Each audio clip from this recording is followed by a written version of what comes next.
Okay, and welcome. I'm here to represent the original economy, that was first given, um, the one that was written about a long time ago, because the first printing of every book that went out was for the Bible by the Gutenberg uh, printing press.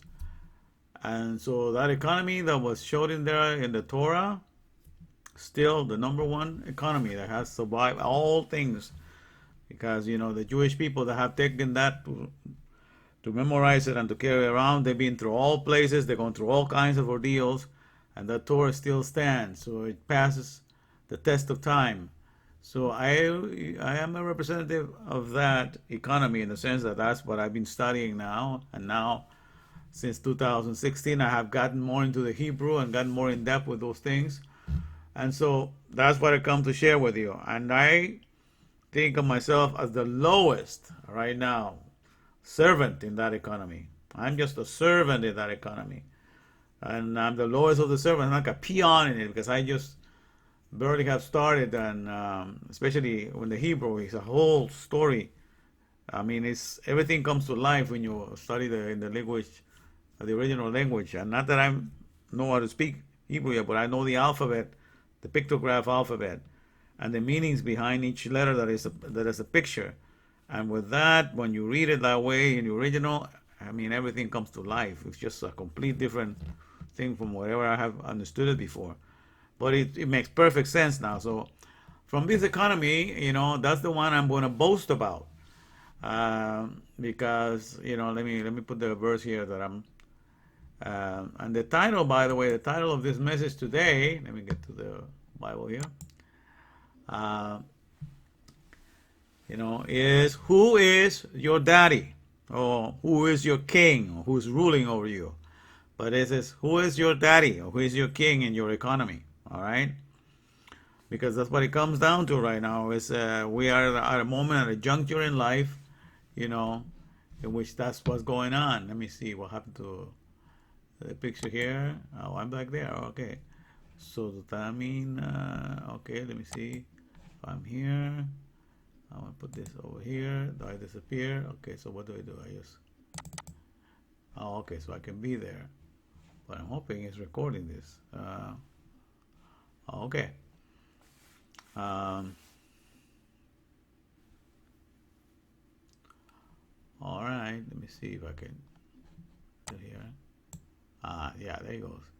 It does work. Okay, fine. All right, so I'm gonna put myself here, over here on this side, all the way here to the back. All right, I'll be good. All right, but what I'm talking about, the title is "Who is your daddy?" Like expression, like say, who rules over you in this economy right now? Who is your daddy? All right, I'm asking that, and I come here to brag about my economy, the one that I've lived, because I've been in this country, since 1975. I came here on Thanksgiving of 1975.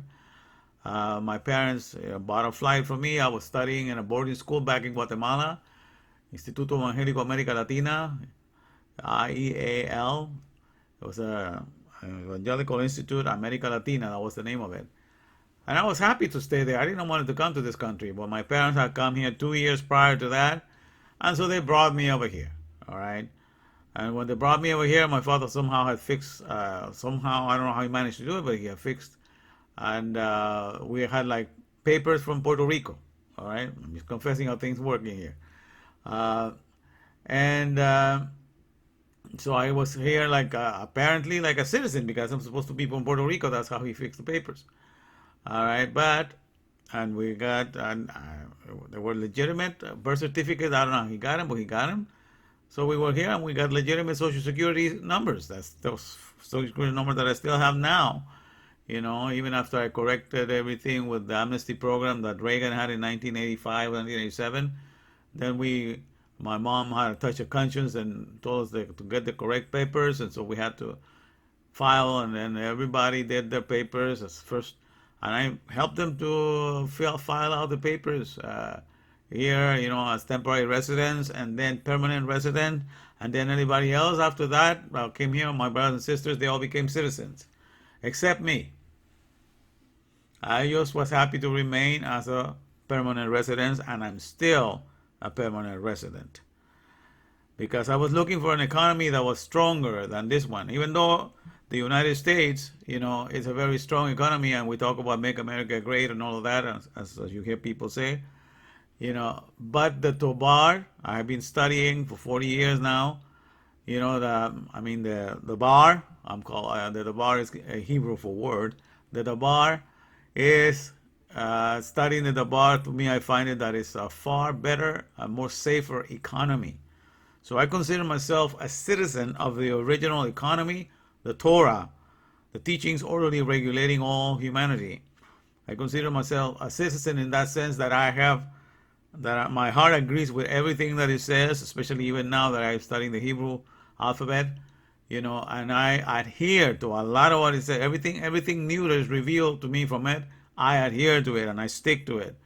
I meditate on it day and night. It has been my rejoicing, is my everything. The word of my Maker is everything to me. So to that, I pledge allegiance to that word. And since all the other nations, even including America, I'm sorry to say, does not adhere 100% to that, they borrow a lot of the word physiology or words from the Bible, and they appear to be believers, but they don't adhere to 100% of it. So I cannot, look forward to becoming a citizen ever here of any country in the world. I'm happy to remain a permanent resident here because I came here because I was 15 when I came and my parents brought me. I had no choice, I had to obey them. But now, as soon as I became of age and I was already into the Word, and I studying day and night, I realized the standards of this original economy, to me, are easier to follow, but are more consistent and more in balance with all nature. And when you work with that economy, you surpass everything else that is thrown at you. Okay, so that's why I'm using this psalm here, Psalm 34, verse 2 over here. It says, "My soul shall make her boast in the Lord. The humble shall hear thereof and be glad." My soul, I'm going to brag about. Just like a lot of people brag about make America great. You can go ahead and brag all you want. But see what is happening to America, not only America, but to all the nations of the world right now. They're caving in under a little virus that's 40 nanometers long. That's very microscopic. But they're all caving in under the threat of this virus right now. Pandemic. So all the economies in the world are caving in, bowing down to the demands that the appearance of this virus have put upon their lives, And so that's why the message today is called, "Who is your daddy? Who is your king at this hour in your economy?" I'm in this economy. I am living it here physically, but I have not been affected, in this economy. It has not affected my lifestyle in no way. Because even though I'm maybe the lowest servant, the lowest peon, if you please, in the original economy, because I have barely got into the Hebrew, the other people that have studied that in the original language for years. So they are probably better masters than I am. But I have just barely gotten into it, but because I'm only satisfied in the word, I'm not a person that seeks after traveling. I'm not a person that goes after, vacations. I have never taken a vacation since I started working in my life. I'm a person that likes to see how knowledge is acquired and what that knowledge enables me to do. So I love to be learning and working. I don't shy away from hard work. And that has been my lifestyle for the longest that I can remember, So as of 1979, that's when I was 19, I started to studying the scriptures very seriously. And I have not stopped ever since then. Been my meditation day and night.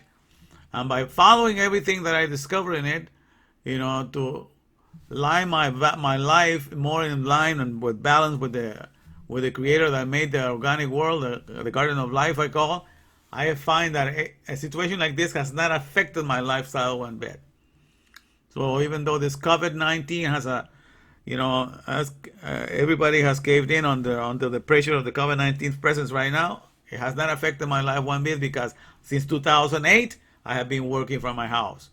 Since 2008, I've been taking phones from my house and I've been walking to the store. I don't take trips. I work as much as they offer me. All the overtime that they give me, I will work, And so now that this thing has come, I did not exercise. I just went to do my walking. So I didn't have any gym or anything like that. And so most of the time I walk. It used to be, at one point I was walking 4 hours a day. Now I only do an hour and a half. But what I'm saying is, so when my life was already, and my diet consists of very a lot of stuff that people don't, that not too much junk food and everything, especially now in the last in the last decade, the last 12 years, it's been pretty much healthier as I line up my dietary guidelines with what is clean or not clean according to the scriptures. And the more I get to follow that stuff, the better is my health. I've gotten, and even though I'm 60 now, I feel like I'm 25 years old in my capacity of thinking, in my stamina, in my strength, and in everything else that my body can do. And at that age, I was even way more fatter than I am now. Uh, and so my health is best, but my lifestyle has not been affected by this. So even though everybody's lifestyle seems to have succumbed and come under this COVID-19, it has not affected me. So that's why I took the name of COVID-19-MAN, because they used that name to create the name for the virus, the corona, CO, and VI is for virus, and the D is for disease, corona virus disease. And they put it together, they shrunk it, and they put the 19 because it started last year. All right. But I thought to myself, I could use that for myself, because when I came to this country, I dropped David Stevenson, which are names that were given when I was born, but there were too many to bring over here. So I was going to use that name when I would finish writing my book, which I'm still in the process of doing.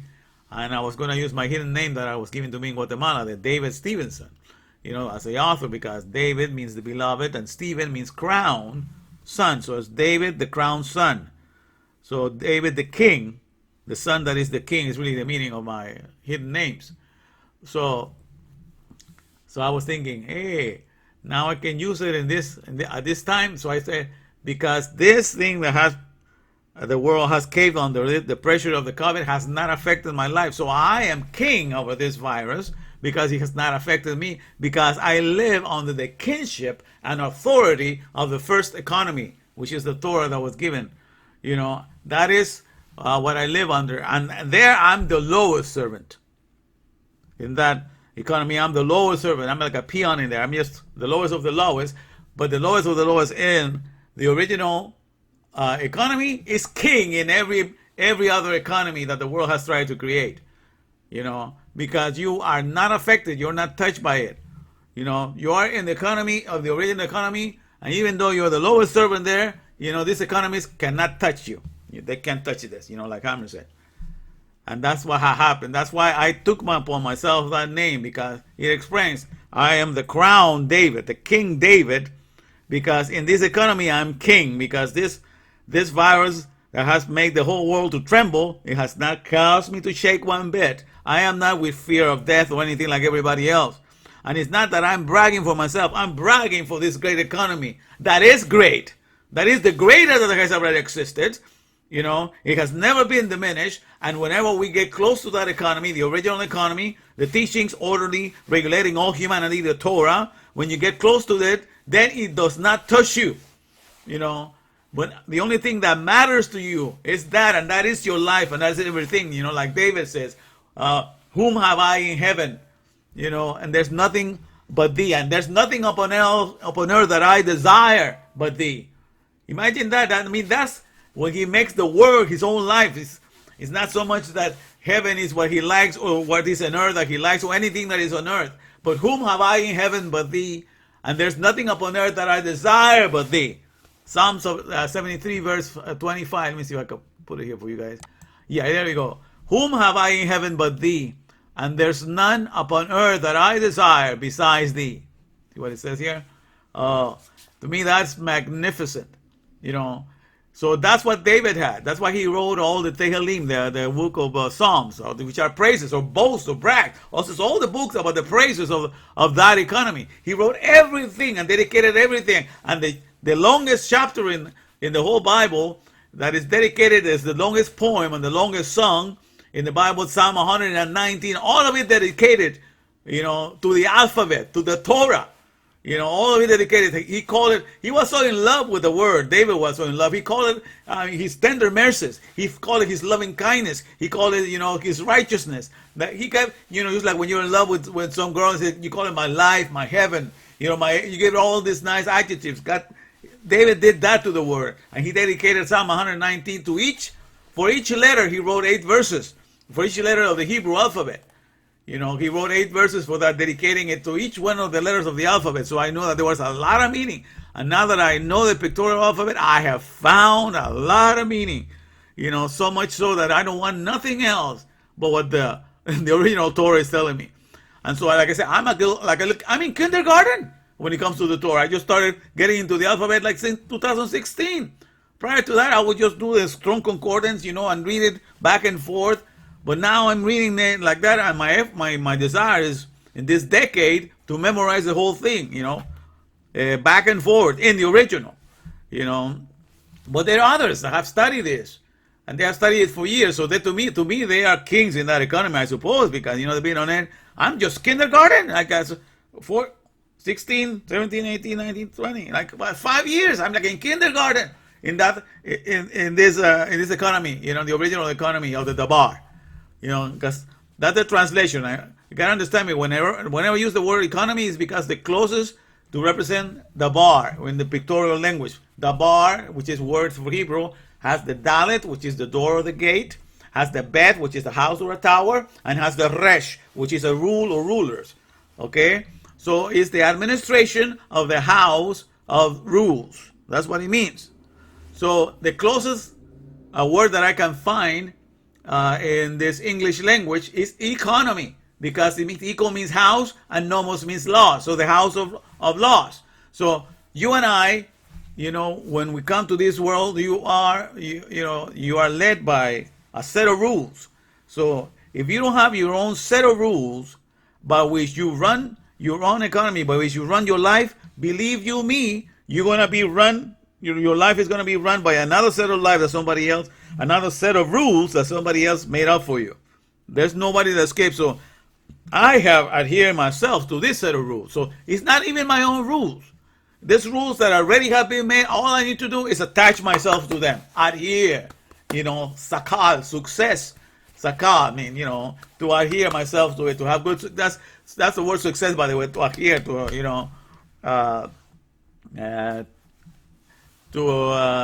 because this was shin and the I believe is the calf and the lamed. So shin starts with the teeth that grasp something, to adhere to the lamed is the palm, and the calf is the palm, and the lamed is the shepherd's staff. So to adhere to the approved teachings or instructions. So that's the word sakal. And it's success, prosperity. To adhere, because already the Bible has been proven. The Torah has been proven. He has passed all the tests. He has taken the nation through the mud and back, and still there, still standing. And all the other economies are just an aberration, a substandard. They grab a lot of the things to follow stuff, and they make their own agendas, but they do not even approach. So that's what I'm here to brag about this. And I'm going to make my boast in the Lord. Like I said, the Lord to me is the Word. Just like I said to the Levites that they inherit, the Lord is an inheritance. That means the Word of your Maker. The voice of your Maker is your inheritance.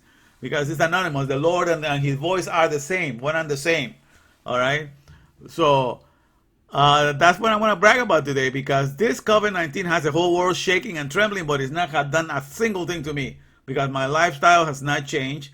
I do not eat sugars. I do not eat wheat. I do not do a lot of the things that if with the strictness of I have put up on my lifestyle, this economy would have been wiped out already. People have tried to follow my lifestyle because I'm more strict than the restrictions that this COVID-19 have put up on society right now.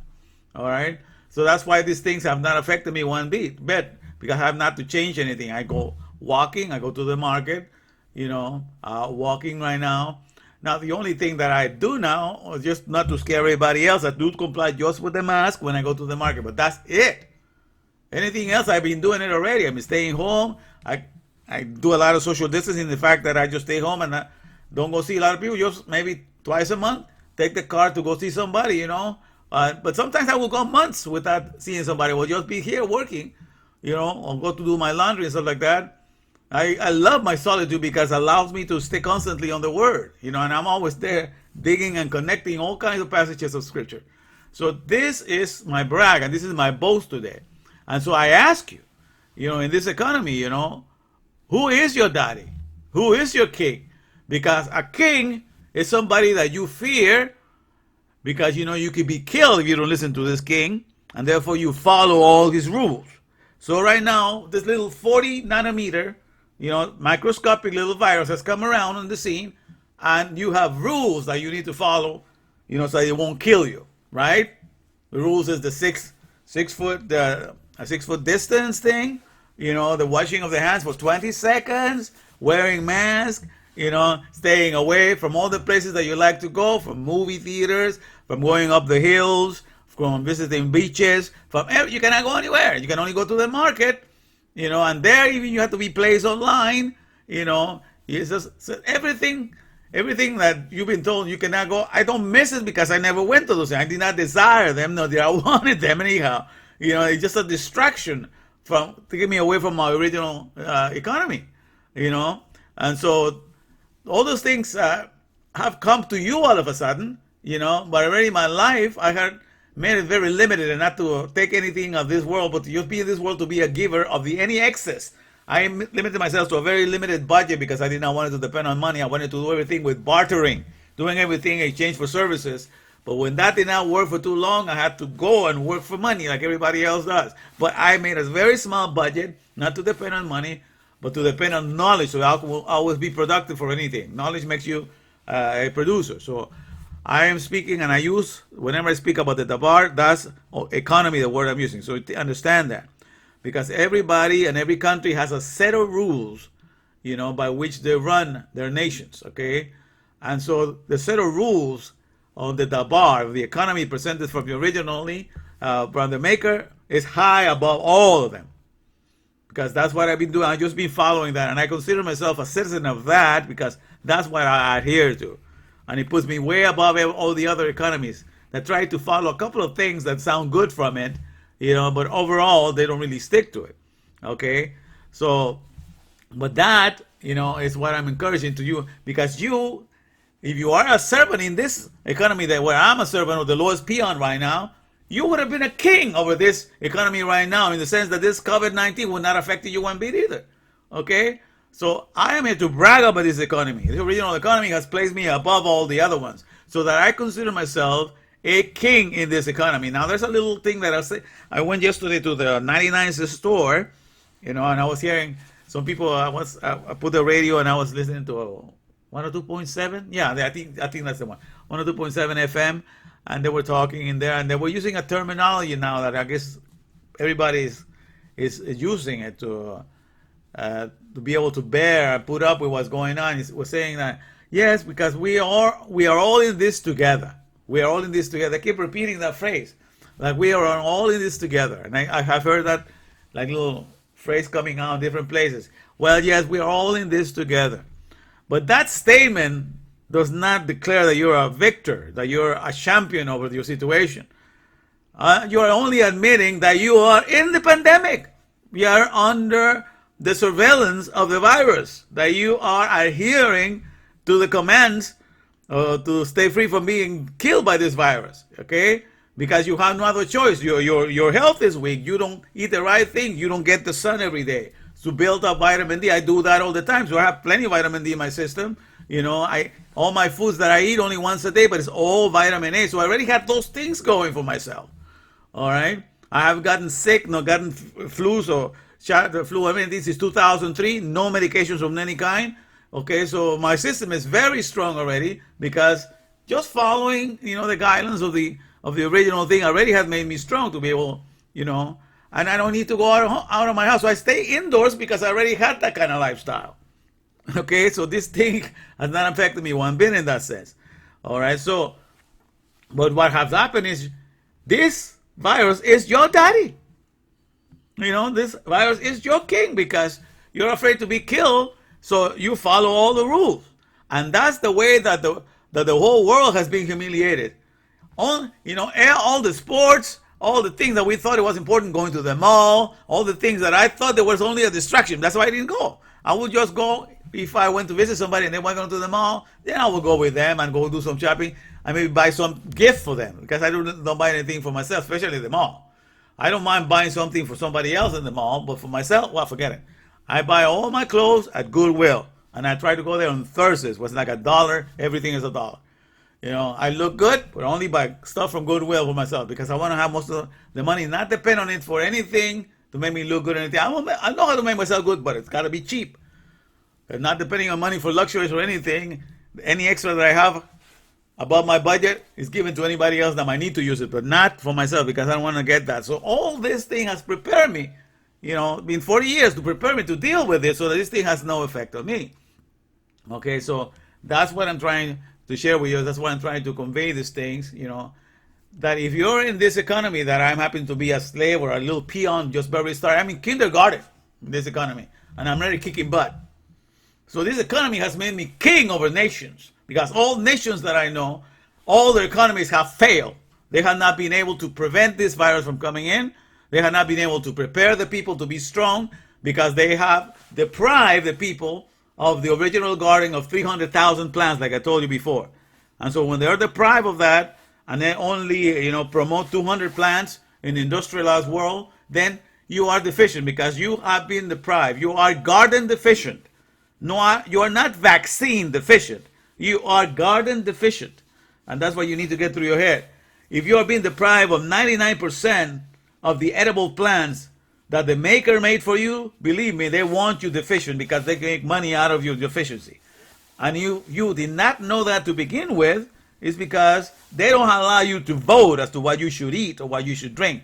They force you to eat something that is a processed kind of food that is deprived of all its nutrients, so that you will need to come to these so-called governments and economies, because they make money out of your deficiency when you're ill, when you're sick, because there's nothing they can do with you if you're in perfect good health. Imagine if I follow my style, I don't go to the doctors, I don't go to, I don't have any insurance, health insurance. I'd rather pay the penalty than go see. I'm afraid to go see a doctor, But then again, I'm afraid to break the dietary law that will harm this body, because of what the original economy tells me to eat. So I follow all these things, and that is my health insurance, because see, he says in there, this is your life. This book is your life. This book of the law shall not depart of thy mouth. To know, because this is what keeps me alive, what keeps me healthy, and what keeps me above all the other economies that cannot handle this right now. So that's why I took that name, COVID.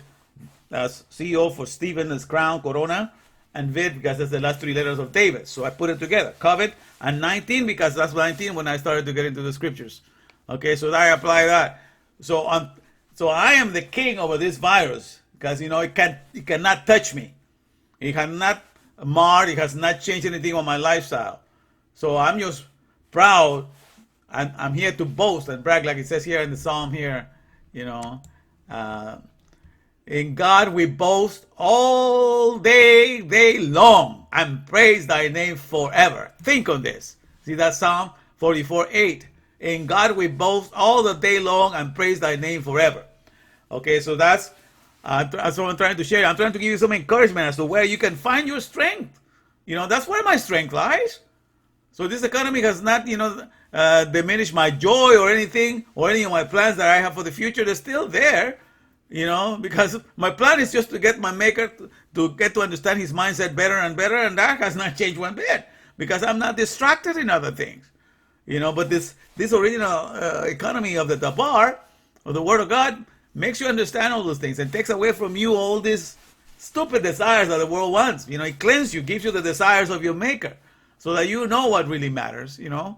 You commit everything that you have to him, and he gives you the desires of you. But the desires that you get are the desires that he has. So the whole world wants to give you desires of everything that their economies have to offer. But in the end, look at where you're at right now. All right. But one thing I was thinking that we can do, I wanted to offer you a challenge, to all of you, for this group, especially the COVID-19, the COVID-19-MAN group.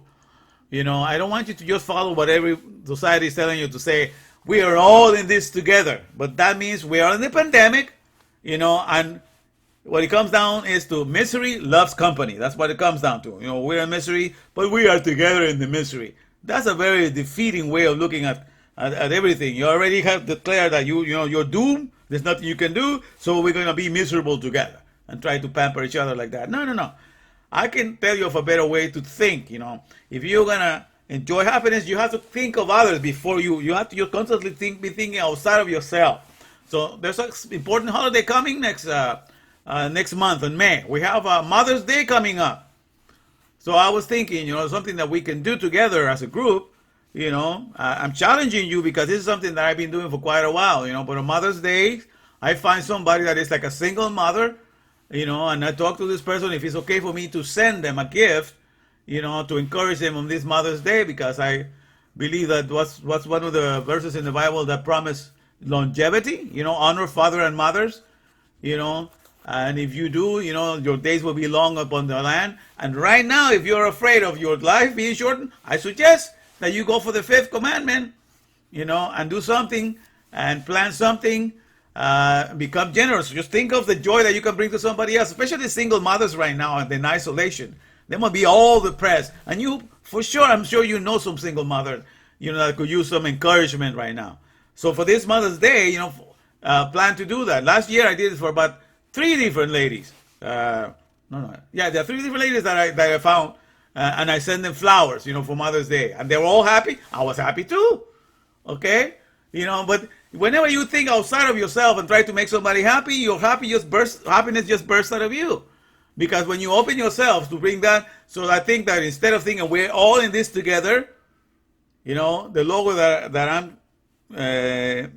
thinking of using for the COVID-19 group right now to celebrate what's coming, because after that is Father's Day. But for Mother's Day, let's encourage to do something. So instead of saying we're in this together and saying that we're miserable together, let's spread joy together. Because I have joy and I want to spread it, and I'm planning to spread it. But I figure I might as well encourage some of you to to think of something outside of yourself to spread joy. Because as far as I'm concerned, this economy has not affected me. The economies of the world have not affected me one bit. So why? Because I am a slave, a peon, please, a little servant in the original economy, and I'm in kindergarten there, okay?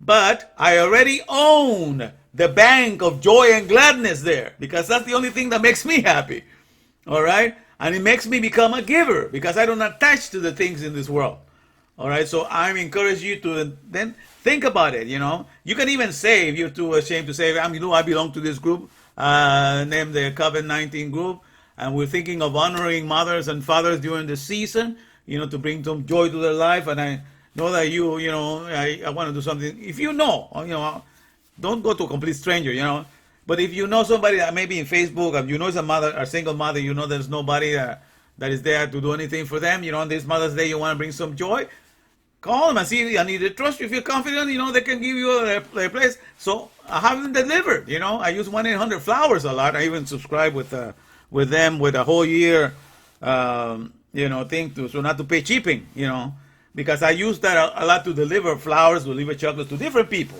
I do that all the time. That keeps me happy-go-lucky anyhow, that I can do that, because I love to be in the giving spirit. What I'm encouraging you, I'm trying to share with you, this is a good commandment to follow. The fifth commandment is with guarantee of longevity. So you want to do something on behalf of COVID-19-MAN group, you can say, we can go, this group is doing something to honor mothers, and I would like to send you something, to encourage you during the season. Then the joy begins to be spread, So I'm opening I own the bank in this economy, in the real economy. I own one of my own banks. I mean, this is my own heart, but it's there. It's always full of joy, full of gladness. So I'm opening the doors right now, so you can use that bank, and begin to think of others. Come out of your shell. Come out of yourself, Think of bringing, happiness and joy to others. So let's spread joy together. Instead of thinking we're all in this together, let's just make it, let's spread the joy, or let's send the joy together. All right? And that will be a best way, because then you are admitting that you are the owner of a bank of gladness, and you are a philanthropist that is giving that gladness away. And that's a better mindset You see, I'm getting this from my economy, from the Davar, okay? And I know that, I mean, in your state right now, in your regional economy that you are with America or any other nation, you can't even think of that. You're too busy thinking, man, when is it going to happen? And I know that maybe you're thinking, well, I don't have that much money now, but some of you are getting a little stimulus check. Use some of that to bring some joy to somebody else if you are getting there. If you don't have anything, you can always write a nice note. I'm going to, I have some things that I have sent to mothers, like little poems before, acronyms that says Mother's Day, and then you just put the name of the person on top. So I'm going to probably put some of those in there. I know if some of you don't have any money or anything to left, but you want to send a personalized poem, I'm going to start putting some samples, about those things that you can send, and you can just message me, and I'll put the personal name on that thing so I can make it like a personal, and I'll upload that in your message chat there, the picture of that with the personal name, so you can send it to this person, At least you can do something for free like that. I had some point, I'm going to look for them and I'll put them up. But this is something that we can do for Mother's Day. If you're broke, you can send one of my poems with a personalized name and I can work it for you. And if you have a little money, do something like this, to encourage somebody, and believe you me, I mean, let's spread joy together. To me, is better than we're all in this together, because I am not in this together. I am not with you guys. I'm in my house, but I am not in the pandemic, in the depression of the pandemic, under the subjection of all this thing, because it has not affected me. All right, because my standards of living are in the original economy, the Davar, the word of my maker, the teachings orally regulating all humanity, the Torah, and from there, I stand strong. I'm the king of all economies right now. I am like King David. I have overcome this. That's why I took COVID-19. Since 19, I took my crown. When I took the word and I put it in my head, that's my crown, the word of my maker. All right? But it makes me a king in this economy. I'm just barely a little peon servant in that economy. I just barely started. Kindergarten, if you please. But look. So I'm just trying to to tell you that this economy that I'm in is the is the economy of economies. That's the kingdom above all kingdoms. All right. Okay. So I am going to play with you a little portion. I know I've been doing this like 36 minutes already, but this is going to be long today. I understand. But I have to do all of this. So, but I gave you the main gist of everything, So if you have more time, you can listen to it. But now I'm going to give you a sample of somebody that thought he's a stuntman for all kinds of big stars, and he was working really hard until he got injured, and then he began to discover that there's an economy, that there's a set of rules for which the movie industry exists, and for which a lot of the CIA exists. Another thing that he did not know afterwards, he was just like a regular worker, just like most of you are. But he discovered that this economy that is so weak, that depends on you being deficient and not eating out of the 300,000 edible plants, so you will always be sick. And depending on them, this economy, is a dark side to it. And I know most of you know that, and a lot of you know that. Maybe in my group you're seeing a lot of stuff that's been going on. But I'm going to have him tell you. He just made this 2 days ago. He made this video. So, but I'm just going to put maybe about 16 minutes or less of that stuff. And then I'm going to come back, and let me see. Okay. See here. Okay, let me put it up here. Here we go. Out of the shadows, yeah.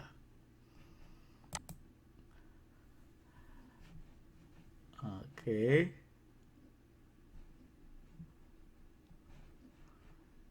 To understand is come this.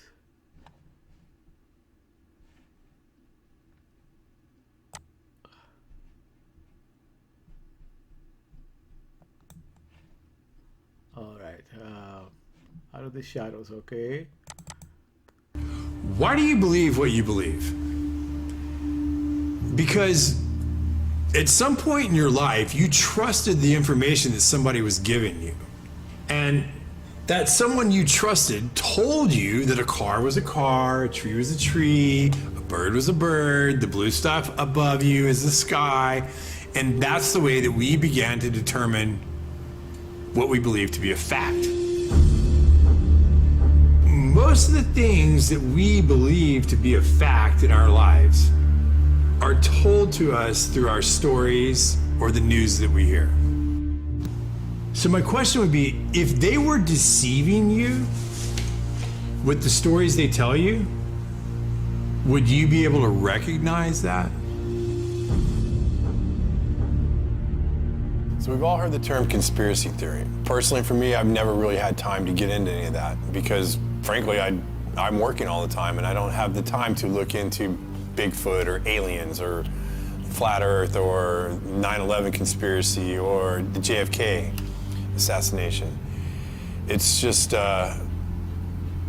it's not anything that I really have any backstory on. But the one thing that I do have a lot of backstory on, the one thing I do know a lot about is Hollywood. When you think about the entertainment industry, what comes to mind? Movies, TV, music, right? Let's talk about this entertainment. I've been observing you. What if this entertainment was more than just entertainment? Now in complete control! When you're driving home from work, what are you listening to? When you come home after a long day and turn on the TV, what do you see? The U.S. are bracing. Saying that the one. Think about all the content you've seen throughout your whole life. A lot of it has actually made us who we are today. So you don't know what's really going on.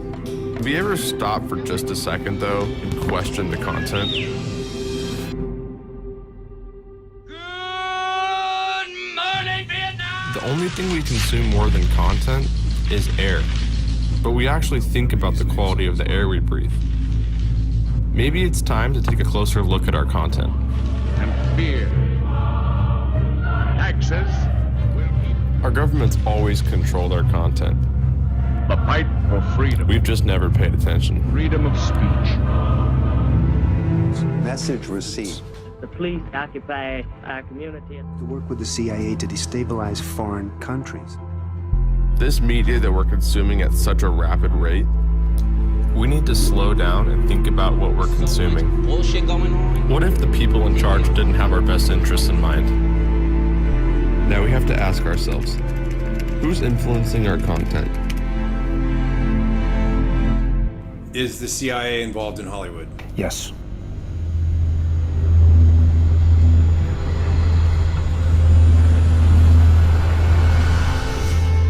Guys, come ahead. I'm rolling. Go. That's good right there. It's picking up speed. Go, go, go. Go, go, go. Go, go, go.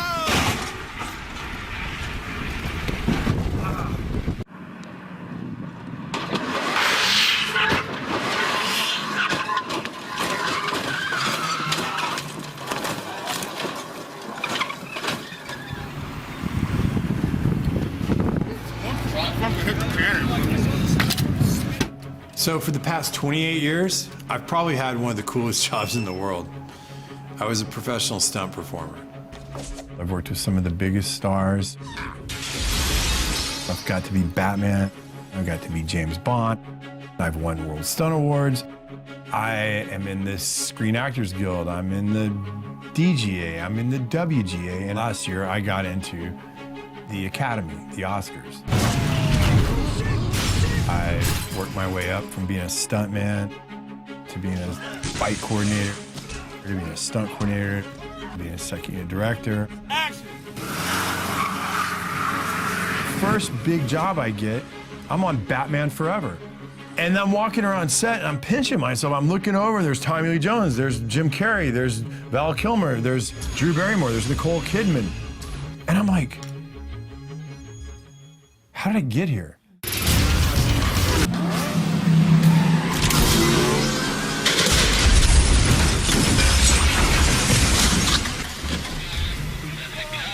I didn't really say I'm gonna go be a stuntman. I wanted to go make movies.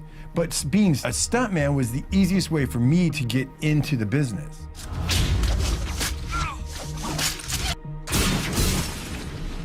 I didn't want to be an actor because like, pretending to be a character.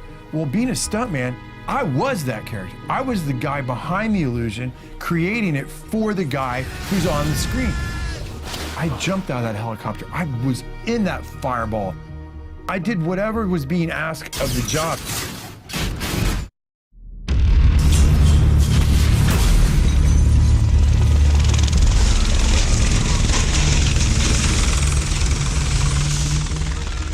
I've had an amazing career, and I've had an amazing life. That's a cut. But in the system that exists today, as I get up the ladder, I realize it's not what people think it is. It's an illusion. It is a complete illusion. We're gonna put our pick and our turning shift. In 2014, I was working on a television show up in Portland, and I had a catastrophic injury. I've done this stunt, probably variations of it 20 times over my career. It was nothing. It was a small fall down into a stairwell. I did the first take fine, the second take, I knew I could do it better. I went up and I fell over the rail and I landed on the pipe down below and I burst fractured my L2 vertebrae and I was paralyzed from the waist down. When you are injured, when you are catastrophically injured and it changes who you are, I knew from that day I would never be the athlete that I once was. And I always told people as a stuntman, the worst possible injury you can get is a lower back injury. You can break your legs, your arms, whatever, but if you injure your lower back or your hips, your pelvic region, you're done. There was 2 years that I didn't think I would ever live without pain.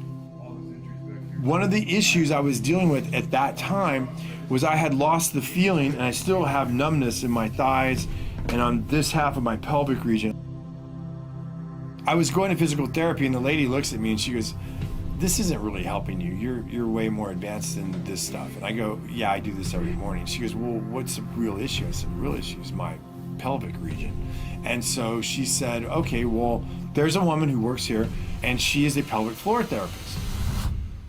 So how I met Mike, I met him, his spine was broken and he had partial paralyzation of his pelvic floor area. We help people when they have problems with the most important functions in your life, bowel, bladder, and sexual function. So one day we're in the middle of therapy and she stops me and she says, "Mike, I feel like you have really dark spirits over you. Can I pray for you?" And I was like, "Pray for me?" I'm like, "Yeah, sure, pray for me." I don't really believe in that stuff anymore, but yeah, go ahead, pray for me.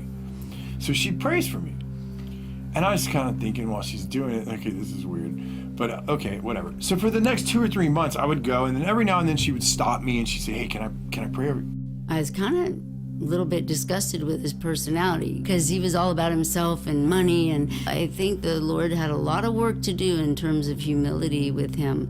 He made it very clear that he thought I was crazy, but he let me. After she stopped one day, and I said, "You are either 100% batshit crazy, or you think all this is real in the spirit world."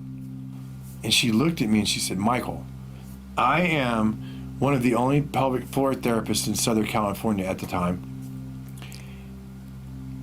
And when these satanic people and these evil people do their rituals to little girls and women and boys, who do you think puts them back together? I do. It's completely real, and you need to look into it." My awakening, it didn't happen at church the way that some people find God. I just pretty much had given up my faith, and I'd given up where I was at, and I was just kind of at the point where I was like, okay, well, I'm gonna have the best time I can here, and when I die, that's it. I still wasn't sure if it wasn't 100% crazy or not, but I was reading these articles and looking at these things, and I was like, I've seen things at parties, I've seen artwork, I've seen statues, I've seen things in some people's houses that just seem to be mimicking occult stuff I'm reading about. So I was like, maybe there is something to this. I'm just gonna say this. I didn't find God because I went to church. I found God because I realized that the Luciferian and the other side, the occult world, was real, and that I had been fooled for all these years, and I then got really scared. I got really scared because this was the first time in my life that I was having to question my own reality. Physically, I was crushed. I wasn't going to be who I was. And spiritually, I mean, if I'm being honest, I didn't know anything about being a Christian. I mean, really. And then professionally, everything that I knew about my career, I was starting to look at in a different way. I was starting to question my career in Hollywood from a different perspective. So I got off of social media and I made an anonymous account. I started reading blogs, looking at articles, I started reading books, I started watching videos online. I just started searching for the truth, and I was finding accounts that were searching for the truth themselves. They weren't mainstream accounts. These were accounts online that I felt like were like me. They were just looking for what the truth was. I didn't believe I was getting the truth from CNN, MSNBC, Fox. I didn't believe any of them. I just wanted to read it, absorb it, and digest it, and trust what my gut told me I was reading. As I did my research, I began to understand there's a very small group of people that influence all the companies that we watch. So they used to call them the Big Six. But Disney just bought Fox, and Disney controls Marvel, and Disney owns Lucas Studios. So look at that giant audience right here. Say a small group of people control the narratives and the content that we all see on all the channels. It makes you feel like, oh, I have lots of choices, but you don't. Who's telling them what to put on those channels?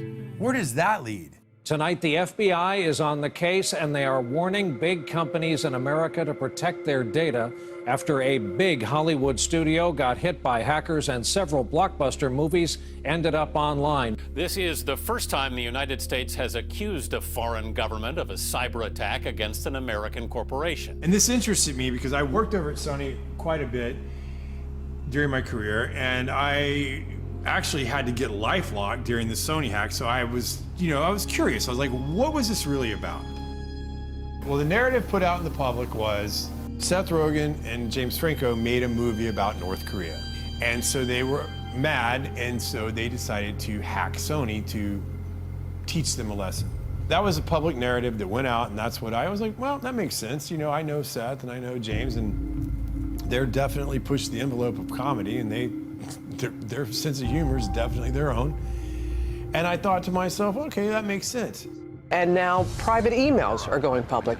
It's a public relations disaster. But what I found really interesting as I examined the WikiLeaks documents was it showed that the heads of one of our biggest movie studios in America was in direct communication with very important people in our government.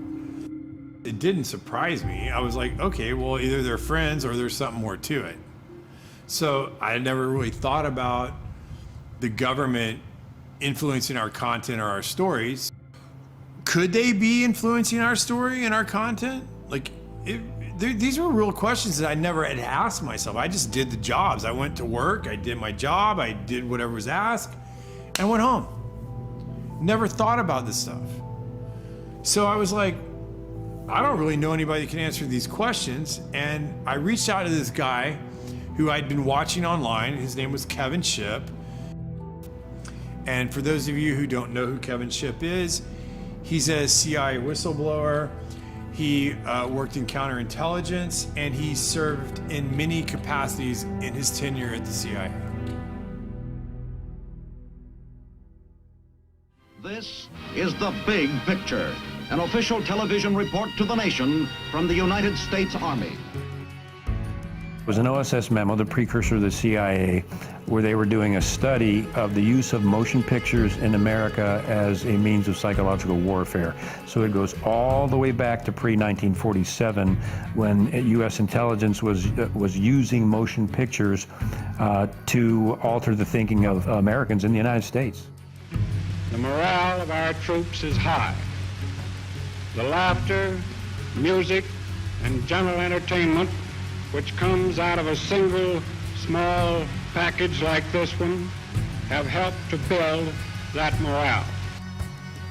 The CIA is funneling information into Hollywood. Hollywood is putting it out in the movies, and the population believes it.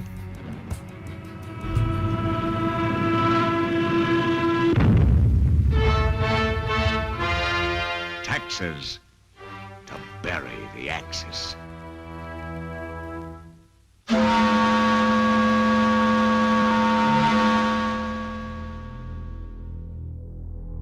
This document right here is a FOIA document. Anybody in America, anybody can request this. It's Freedom of Information Act. And in the 40s, they were telling you they controlled the radio stations. They controlled most of the mainstream media. They're telling you right here that motion pictures are used as psychological warfare.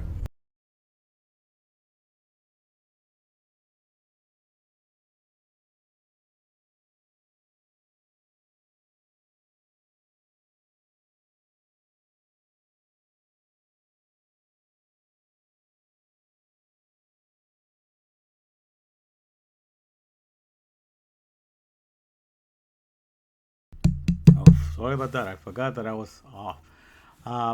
Yeah, like I say, changed to this frame right now. This is a message that I recorded yesterday. It was a couple of songs that I put in there. It was quite a little long message too. So I know this is going to be almost 2 hours. So if you watch it, I encourage you to watch it, or maybe you want to come back and watch the rest of it tomorrow. It's very lengthy, but I think I'm going to share most of it. I sang a couple of songs dedicated to the Davar, to the economy. Some of the Psalms, and the other one is a song that I wrote a long time ago, all dedicated to the word of the Maker.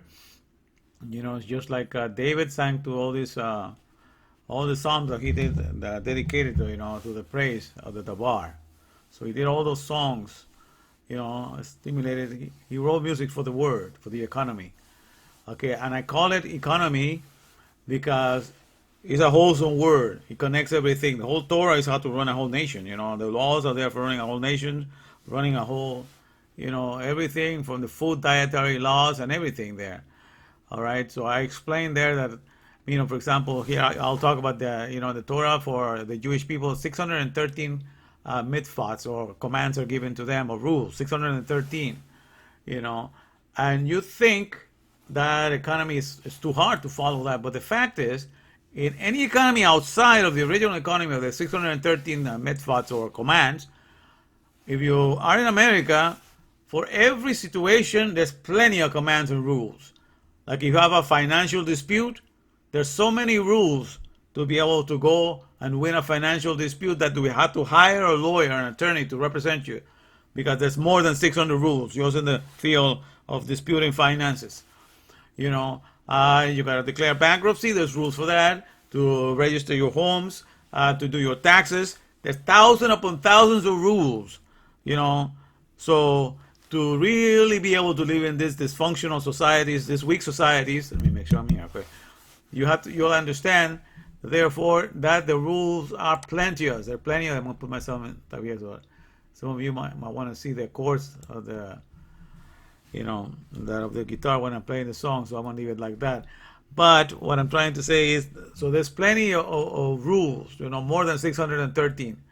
Okay, so even all of those 613, most of the Jewish people don't even follow that, because it's now the sacrificial that are not doing anymore. Maybe about 300 of those that are being followed, by those that are really devout. But what I'm saying is, so don't think that just because you say that maybe only 10 commandments, no. But to live in your economy, to be able to, to have your car, to have your houses, to be able to have a financial dispute, all these things, to just be able to support your economy, there's thousands upon thousands of rules that you have to follow. But it's too many for you to know. So that's why the attorney's office and the law firms are there because they have to deal with all the different laws. There's laws of how to, if there's a medical malpractice, thousands of laws there, to protect the doctors and to protect the consumers. There's all kinds of law for insurance, people that have to fight in court for insurance. So laws upon laws upon laws, So to live in this weak economy, there's plenty of laws, So it's not like you get away from laws. There's just too many that you cannot handle, and you have to depend on an attorney for you. All right. So, but this is the wonder of this thing, that these things, Davar, the word of the Maker, is a complete word, and so you get to know all of it, and then you can connect everything. Okay. So I call it an economy because an economy is once you have the knowledge of a whole word with all this definition and meanings, you can run a manufacturing company of cars because you know everything about cars. You can run, computers if you know everything about computers. So that's what an economy is. It's not an echo chamber. It's not just a word that you say. It's something that you have connected all the dots and you have all the knowledge of it, and therefore it's represented. It comes out of your life, and you carry yourself with that attitude that you know what you're doing.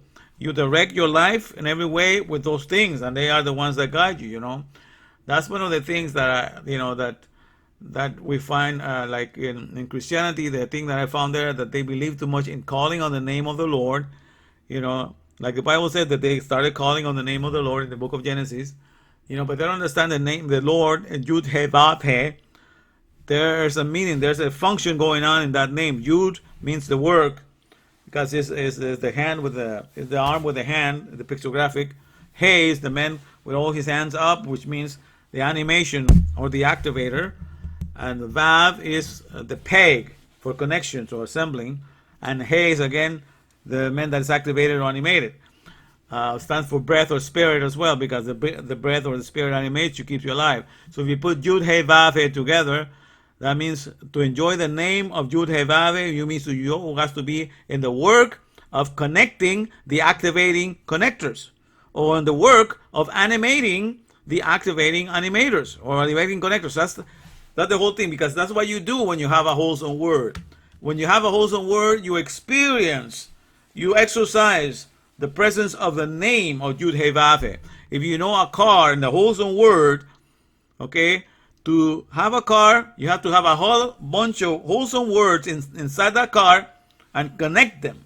Okay, a car consists of a radiator. There's a whole word that explains how it's assembled, how it's put together. Just the radiator.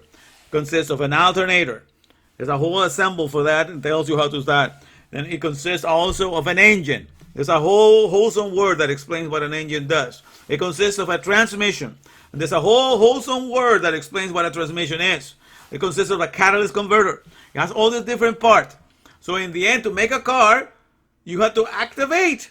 You have to do the work of activating all the connecting animators, because everything does its own job, but you have to do the job, because everybody that has a whole word, they connect all the words together, and when it's all assembled and it works as one, then you have fulfilled the name of Yud He Vav He. You have the work, you've done the work of activating the connecting animators, and that's how you experience that. It's an active. His name is alive. Okay, it's not just saying Yud He Vav He that makes you a Jewish person. Okay, it's not saying just Jesus that makes you who Jesus is, or anything that represents him. So that's the mistake that people have made. They have to understand that you have to go into the meaning. You have to connect everything to the meaning of something, so then the character can be revealed. Okay, and then you have to get into the mindset. You have to connect verses with verses and get all into motion and get the whole definition of something. Nobody is saved just by saying a name. If you were saved just by saying the name of Jesus, because it says in Romans, as it says, they call on the name of the Lord, but the name of the Lord, as they connected everything to the right truth, to the right order of things. And the Torah, that's what it gives you. And you have to connect everything to your Maker. Okay? And believe what the Torah says, and nothing else. I only believe what the Torah says, and everything that does not go along the Torah, I do not believe. So if I find inconsistencies in Christianity, I go by what the Torah says. Because Jesus says that he came not to abolish the law, the law he meant the Torah, but to fulfill it. That means to express it in the fullness of the expression, not just as a word, but to express it in the whole fullness. If that was his idea, then I am in there. It says that you know that not to that everything in the Torah is going to be fulfilled, you know, and nothing should be, everything is going to be done according to the Torah. He exalted the Torah, so that's what he wanted me to be, if you know. So that I am in the Torah right now, and I go, and the only thing that I have, the only qualms that I have with Christianity is that Jesus himself did not write a book. You know, like Joshua in the Old Testament, he wrote the book of Joshua. You know, and there's no inconsistencies in that book. And he only points that Joshua, which is the first name of Jesus that appears in the Bible, Joshua in there, he does not call attention to himself. He calls attention just to the Davar, the original economy. This book of the law, he says, shall not depart out of thy mouth. And he tells everybody to look at it. Like Moses, also he wrote it and everything, but he said that you have to pay attention to this day and night, you know. So Joshua wrote part of the, I believe it's helping Moses write the last part of the last book of it, and he wrote Joshua. So then you can go and consult. But the thing is, there's a lot of inconsistencies in the New Testament, you know, because a lot of stuff was not written by Jesus. People that are supposed to be his disciples, and only two of them was Matthew and John that were disciples that wrote, and the other ones were just like Luke was a doctor to Paul. You know, he wasn't there as a disciple of Jesus. And Mark was a little young man that was hanging around with him. He wasn't one of the original 12.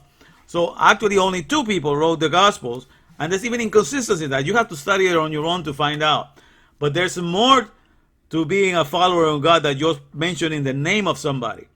Because if anybody can become something just by saying the name, that means the moment I say, I am going to become, you know, I'm going to become an engineer by saying engineer. So I'm an engineer just by saying I accept the being engineer, so that makes me an engineer. No. You have to go and connect all the things. You got to exercise the name of Yud He Vav He. You have to learn all the concepts that connects to this concept, so you can learn everything, and then you're an engineer when you have exercised, done the work of activating the connecting animators, and you know how everything works together. As a whole, you have the whole definition of everything. Then you become an engineer. You have to go through the whole expression of Yud He Vav He, of doing the work of animating the connecting animators. That's what each one of the letters means. So then when you have all of that, because in a wholesome word, Yud He Vav He has to be enjoyed, that the expression of that. So when it says that in the Old Testament, that men began to call upon the name of Yud He Vav He, that means they began to connect the whole economy of the Creator with how it works in harmony with the balance of nature, how it works in balance with the trees. So they will not do anything, you know, to go against that. And so when they walk away from that, yes, that's when every thought of their heart became something wicked and dysfunctional, because they were no longer working in that connection. All right, so you have to study that to understand that, but that's what it means, and that's what makes sense in society. Nobody becomes anything just by saying the name of something. You got to get deep into understanding Yud He Vav He, and the meaning. To call on the name of Yud He Vav He means to do the work of activating the connecting animators. So you got to study all the words and connect everything and become one with your Maker in the way that he thinks, in the way that he feels, and the way that he chooses. All right, so this is something I'm telling you right now, you know, but I've done my studies. I mean, you can always go against me, but I've been studying this for 40 years now, and this is what I've discovered. So, but I am, you know, here in the original economy, and that is my strength and my guidance right now. All right, and now, so I'll share what I have to say on this one. So like I said, this is going to be a 2-hour long, so if you don't have the whole time, I already told you from the start what's the plan. You know, you can join us with the COVID-19-MAN to do something to honor Mother's Day. You know, that fifth commandment that promises longevity. There's nothing wrong. The Lord is not going to be upset if you follow one of his commandments from his original economy, you know, to honor his name and to work from the perspective of you own the bank of gladness, because, you know, I'm opening the doors for you to borrow from my bank. It's all for free. I give everything for free with no interest. Have to pay me back. You just got to spread the joy. Let's spread the joy together. All right, so I'm going to share now what I was doing yesterday here with this situation here. Let me put it in. Okay. Hold on a second. Let me do something here. Okay, what I decided to do is, because a lot of stuff I repeated already, so I'm just going to start it from where I was singing. I did 2 songs, so I'm going to start from there. Let's see here. Let me put it in. So I'm just a product of it, of following those instructions in it. Because by following those instructions, then everything has been taken care of for me. Okay? So I'm not here to brag about what I accomplished. No, everything has been written already. Everything. And whenever I was not getting close to it, I was really sick. But the more I got close to following what it says, the better my life has become. So the word is the one that brings you life. The entrance of that word give it light, it give it understanding unto the simple. I give credit to all the word that does that. So I sing to this economy. How many people that sing to this economy? Most of the economies that they sing to is just, the only song they know to sing to their economy is just the national hymn of their countries. That's about the only song. And then the other songs that you sing about, the radio songs about your love story or whatever you sing about or you rap about. But I made songs to this economy, to this Davar. Okay? And so, and everything that I write is for the Davar, for the functioning economy, the original economy, that has made me whole, and that I have proven time and time again by just following and meditating on it, that everything is taken care of by the maker, by the giver of that economy. He makes sure that everything is done for you. Okay, that everything is provided, everything is taken care of. So at this juncture in my life, in this many moment where a lot of people are struggling, I already not missing anything because I will walk instead of going to the gym. I'm walking an hour and a half or 2 hours a day. I already have that habit. I would just go to the store and will not, maybe every now and then I would just, on the weekend I might go see somebody, but all of these things have not, in any way have affected me. And I will always talk about him because he's the one that made me understand everything through his word, the original economy. And let me see how any voice left. Well, I'm going to sing one of the songs. This is in the Psalms. I can't think of which psalm it is right now, but this is how I remember. I don't know if I have a voice for this, but we'll see. But this is one of the 3 verses from the Psalms.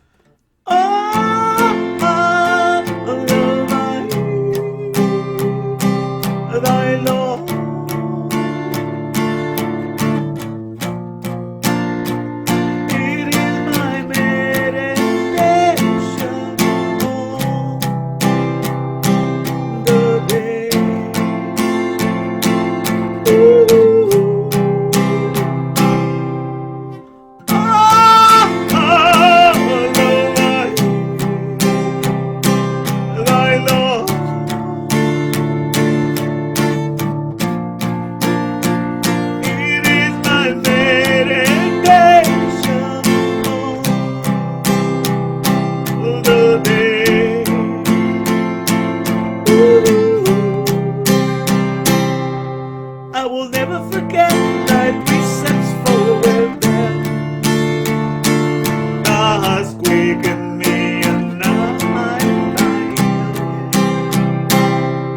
I will never forget thy precepts for well-being.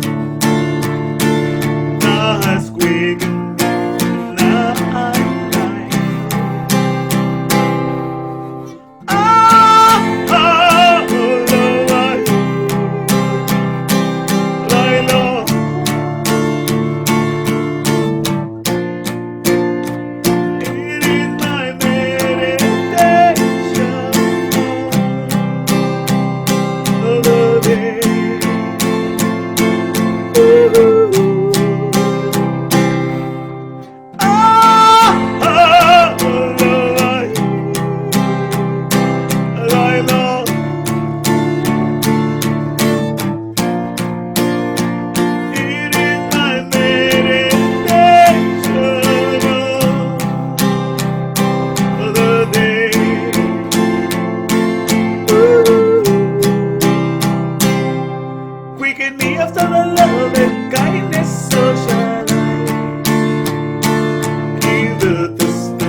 it's been like that. My whole life, I've just been into the scriptures and memorizing and getting into it and understanding it. And all my jobs were pretty much being provided by somebody else that thought about that I should do this and I should do that. And it's been like that. Okay, so when you get into the economy of understanding your maker, he makes sure that everything is provided for you. Okay, so you don't have to worry about that. So when you live a life like that, and then, there's, no stress. It's a very easy life to live. I find it very easy to live just to understand your maker. And that's the original economy that we were made for. So that's what I'm encouraging you, and I'm telling you these things, not to despair this hour. But I'm just a product of the original economy.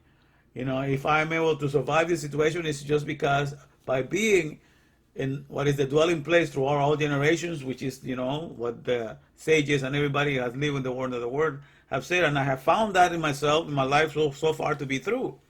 That if you're in that economy, nothing is lacking, nothing is really lacking for you. I have never really had to worry about anything.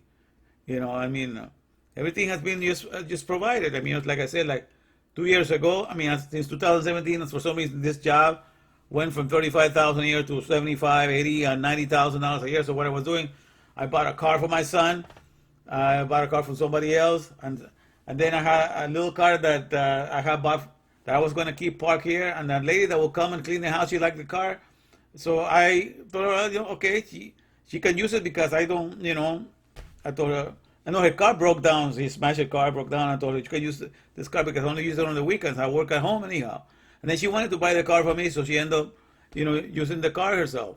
So here I have like 3 cars in my name, but different people drive, so I didn't mind because I had to just walk anyhow. And in the last minute, guess what happened? So I put 3 different cars in my name that 3 different people were using. There was a person that needed to store their car, because they don't have a place to store it. And they asked me if they could store it in my place because I have an empty spot here and that I could use the car. So in the end, God makes sure that I got a car anyhow. You see, I give away all the cars, and then somebody else thinks, give me a car that I can use here. So you understand, I'm trying to convey to you all of this thing that you have, just don't worry about your life. Just concentrate on the word of your maker. And if he knows that that's what you delight in, then he makes sure that all things are provided. Even the stuff you're on. I did not ask for that car. Still there. I still have it parked in this parking lot. I can get to use it any time, which I try not to use it only in the weekends. And even now I'm not using it because, we are in COVID thing, we're quarantined. So, I only walk to the store with a mask now. Today I did, when I in the store, I got me some stuff there. And I had to use it because this time I had, usually I got 2 bags, but this time I got about 3 or more bags. So I had to take the car this time. But usually I just walk to the store, But all I'm trying to tell you is, if you're in the original economy, you are with the living creator. And he's aware of what is it that you like. And boy, does he know how to take care of you. Far more better than anybody else can ever provide for you, My health has been good, so can you say the same about this economy?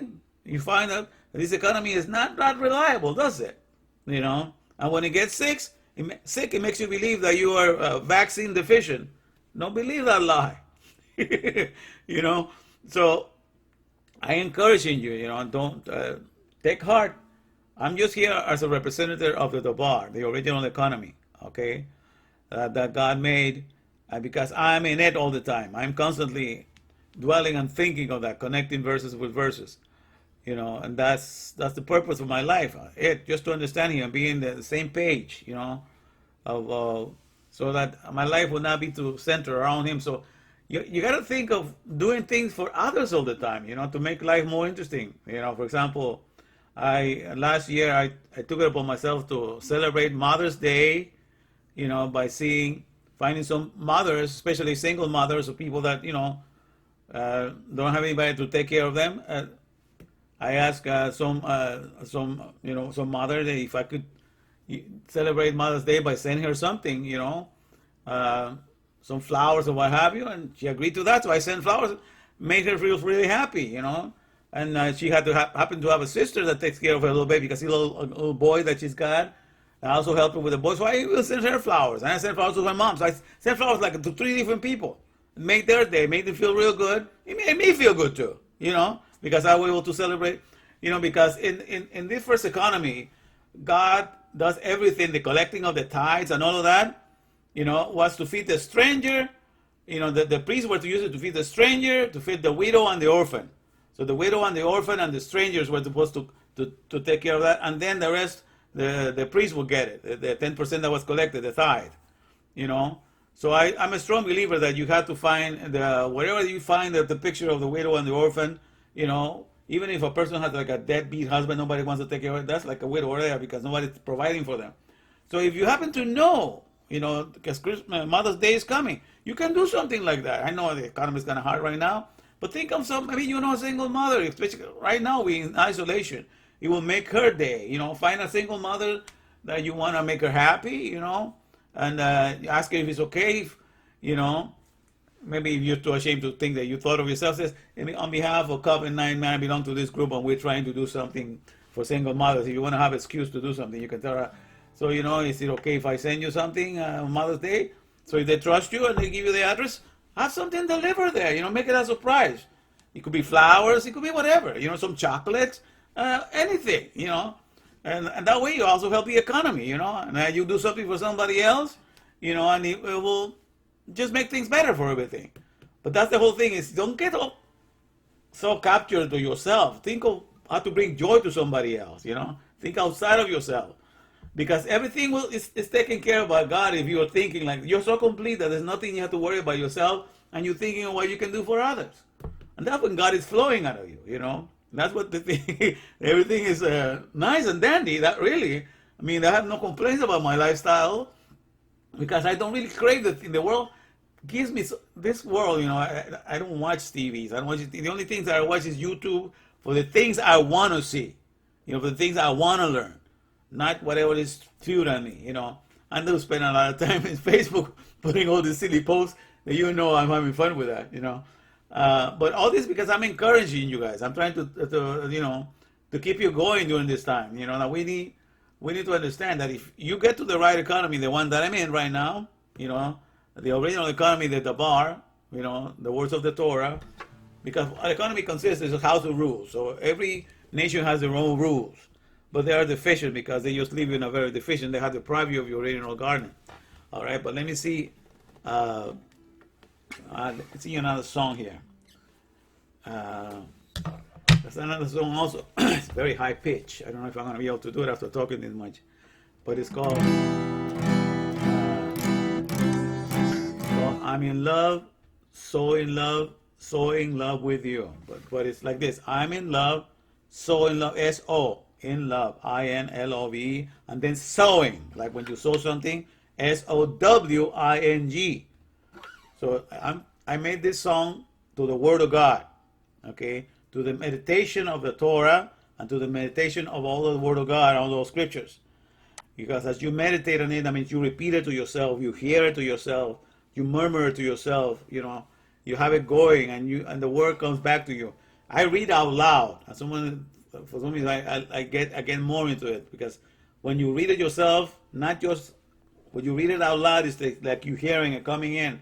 You're hearing it you get the full effect of it. So that's one way that I read the Bible all the time to myself. I read it out loud, and I think that's the best way to do it. So you get to hear what you're seeing. So because of this, I wrote this song a long time ago. It's called "So in Love." I'm in love, so in love. So in love. It's like I'm in love, so in love. And then sowing, like when you sow something on the ground. Okay, it's called.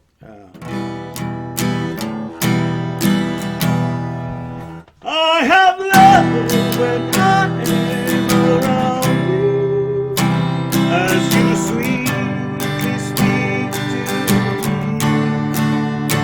I have love because I have found you.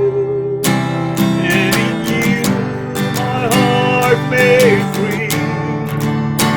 I'm in love, so in love, so in love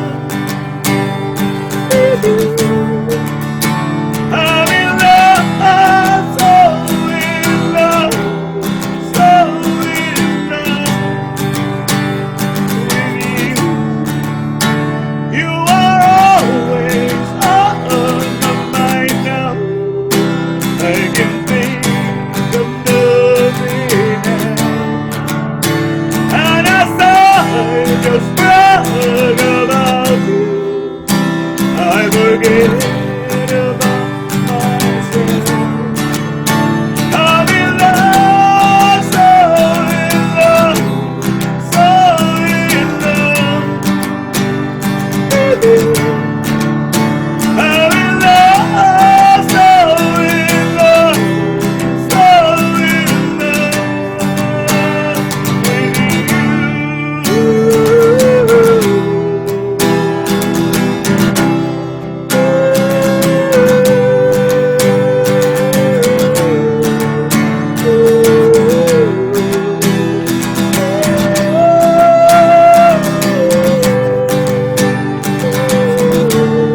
be to Hashem. Thanks be to the provider of all things.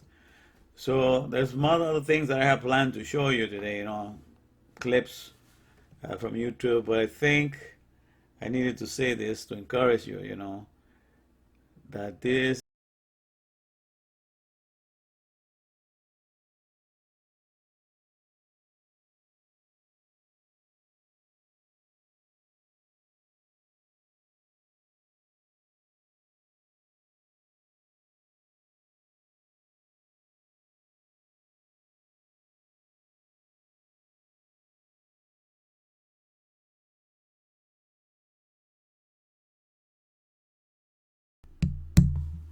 Oh, I'm sorry about that, man. I keep forgetting to turn this on.